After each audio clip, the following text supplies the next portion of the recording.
Personality development या persona, व्यक्तित्व विकास, इसके ऊपर बात करते हैं। ये साइकोलॉजिकल एस्पेक्ट्स हैं, मनोवैज्ञानिक एस्पेक्ट्स हैं। और ऑर्गेनाइजेशनल बिहेवियर, ओबी करके एक सब्जेक्ट है एमबीए कोर्स के अंदर, जिसमें ये चीज़ों के ऊपर डिस्कशन होती है। जनरली हम काफ़ी सुनते हैं पर्सनालिटी डेवलपमेंट प्रोग्राम किया, सेमिनार किया, वर्कशॉप किया। तो मेरे ख्याल से इसको पर्सनालिटी डेवलपमेंट के बजाय पर्सोना डेवलपमेंट करना कहना ज़्यादा उचित रहेगा, क्योंकि पर्सोना जो है वो बाहरी पार्ट है व्यक्तित्व का। आप कैसे बोलते हो, कैसे दिखते हो, आपका ग्रूमिंग, आपका मैनर्स, आपका एटिकेट, आपका ड्रेस कोड, आपका दिखावा, बाहरी जो पार्ट है, आपका कॉन्फिडेंस, आपकी कम्युनिकेशन स्किल्स, प्रेजेंटेशन का, ये सब चीज़ें। अब ये सब चीज़ों में सुधार हो सकता है ट्रेनिंग के थ्रू, प्रोग्राम्स के थ्रू, वर्कशॉप के थ्रू, प्रैक्टिस के थ्रू। उसमें भी प्रैक्टिस काफ़ी करनी पड़ेगी, इंटरेक्शन काफ़ी करना पड़ेगा, कम्युनिकेशन स्किल्स का प्रैक्टिस चाहिए, प्रेजेंटेशन इंप्रूव करने के लिए प्रैक्टिस चाहिए, कॉन्फिडेंस बढ़ाने के लिए प्रैक्टिस चाहिए। अपने आप को ऐसी सिचुएशंस में डालना पड़ेगा जहाँ पे हम कॉन्फिडेंट नहीं हो, जहाँ पे हमें तकलीफ़ होती हो, और धीरे धीरे ऐसी सिचुएशन जहाँ पे बोलना है, पब्लिक स्पीकिंग का डर लगता है, तो बार बार पब्लिक स्पीकिंग में जाएंगे, तभी धीरे धीरे डर कम होगा। तो ये सारी चीज़ें ट्रेनिंग और डेवलपमेंट, वर्कशॉप, सेमिनार के थ्रू इम्प्रूवमेंट हो सकती है। लेकिन जब हम पर्सनालिटी का दूसरा मीनिंग निकालेंगे, उसका अर्थ है नेचर, स्वभाव, प्रकृति। अब किसी की प्रकृति बदल सकती है। एक कहावत है, प्राण और प्रकृति साथ में ही जाते हैं और साथ में आते हैं, इस तरह की बात है। तो अ leopard cannot change it's spots, अंग्रेजी में कहावत है। तो हम पहले सोचते थे कि बच्चा एक कोरी स्लेट जैसा है, बिल्कुल ब्लैंक है, आप अपने हिसाब से उसे ढाल सकते हो। लेकिन अभी बायोलॉजिस्ट और साइंटिस्ट और साइकोलॉजिस्ट ने ये देखा है कि काफ़ी कुछ तो बच्चा जन्म से लेके आता है, काफ़ी कुछ आनुवंशिक है, हेरेडिटी है, डीएनए है, जेनेटिक्स है। तो एक पैकेज लेके ही वो पैदा होता है। पैदा होते वक्त ही उसके अंदर एक डीएनए वगैरह जीनेटिक पैकेज होता ही है। वो ब्लैंक नहीं होता, वो खाली नहीं होता। हम भले पहले ऐसा मानते थे, लेकिन अभी ये मान रहे हैं कि काफ़ी कुछ तो अंदर पहले से है। बच्चों, माँ बाप की, दादा दादी की काफ़ी चीज़ें, काफ़ी स्वभाव, काफ़ी गुणधर्म वो लेके आता है। आप अपने बच्चों को खाली पैसा नहीं छोड़ जाते, आप गोरे हो तो आपके बेटे भी का भी, बच्चों का भी गोरे होने का चांस ज़्यादा है। तो ये सब चीज़ों भी आप उसको आनुवंशिकता, विरासत में देते हो। तो पर्सनालिटी जो भी बच्चे की है, उसमें, आदमी के, उसमें वो एक तो लेके आता है एक पार्ट, कुछ पार्ट एनवायरनमेंट, परवरिश, अपब्रिंगिंग, नर्चर के ऊपर भी डिपेंड करता है कि किसी माहौल में किस तरह उसकी परवरिश की गई, उसका भी फ़र्क पड़ता है। और थोड़ा बहुत सिचुएशन का फ़र्क पड़ता है, सर्कमस्टेंसेस का फ़र्क पड़ता है, परिस्थिति का फ़र्क पड़ता है।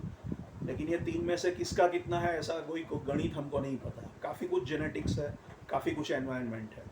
पहले हम एनवायरनमेंट पे जोर देते थे, अभी जेनेटिक्स पे जोर देते हैं, और थोड़ा बहुत सिचुएशन का रोल है। लेकिन किसका कितना रोल है, क्या वन थर्ड है, ऐसा कोई गणित किसी को पता नहीं है। तो पर्सनालिटी डेवलप तो अपने आप होती है, हम कंट्रोल में नहीं है कि हम हमारी पर्सनालिटी ऐसी बनाएंगे। कॉन्शियसली, अनकॉन्शियसली, सबकॉन्शियसली ये over a period of time होता है। काफ़ी कुछ लेके आते हैं, और जैसे बड़े होते जाते हैं ये होता है। काफ़ी कुछ चीज़ें बचपन में ही, बहुत छोटी उम्र में सेट हो जाती है। इंटेलिजेंस क्वोशंट, आईक्यू बहुत जल्दी फिक्स हो जाता है। तो बहुत सारी चीज़ें तो बहुत पहले नक्की हो जाती है स्वभाव की। धीरे धीरे बाद में पता चले, वो बात अलग है। और उम्र के साथ वो जेनेटिक ट्रिगर होते हैं, और कुछ चीज़ें, डिजीज़ वो बाद में शायद आता है। तो बहुत बड़े ज़िंदगी में ऐसी कुछ चीज़ें हो, हमारे साथ घटनाएं घटे, ऐसी सिचुएशंस आए, तो शायद पर्सनालिटी में थोड़ा बहुत बदलाव या बड़ा बदलाव भी आ सकता है। तो ये बदलाव हम कॉन्शियसली या हमारे कंट्रोल में नहीं है। ज़िंदगी के सिचुएशन शायद ऐसी होती हैं, और ऐसे मेजर इवेंट्स हमारे साथ अगर घटते हैं, तो वो शायद हमारे व्यक्तित्व को, हमारे स्वभाव को बदल सकते हैं। तो ये कई बार तो ये हमारे हाथ में नहीं होता। तो पर्सनालिटी डेवलपमेंट से ज़्यादा बेहतर है पर्सोना डेवलपमेंट की बात करना। और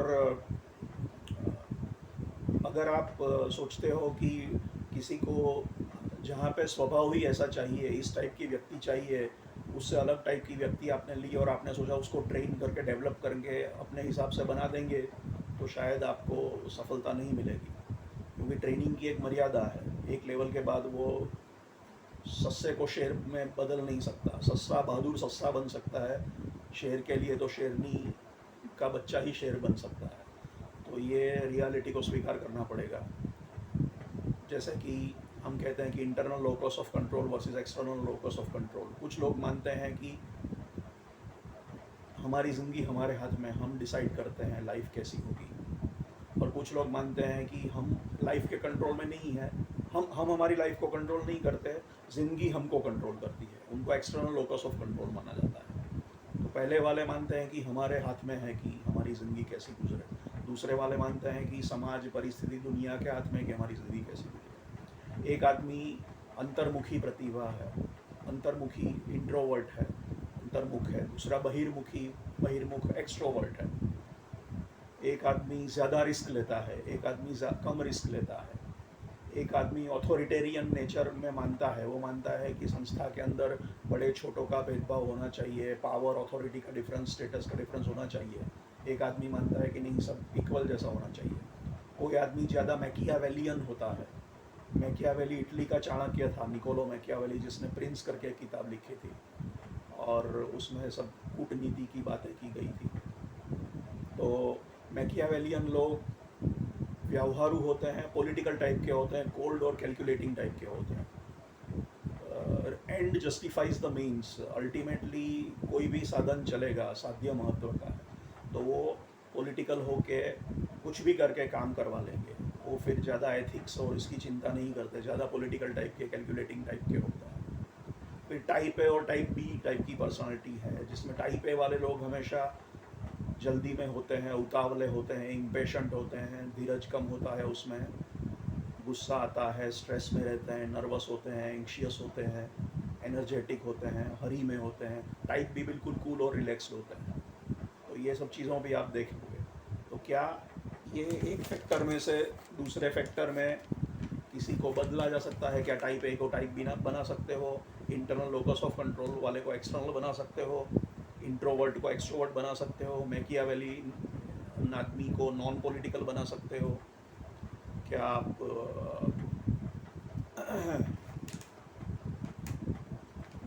अथॉरिटेरियन आदमी को डेमोक्रेटिक टाइप का ज़्यादा डिफरेंस नहीं होना चाहिए, ऐसा मानने वाला बना सकते हो?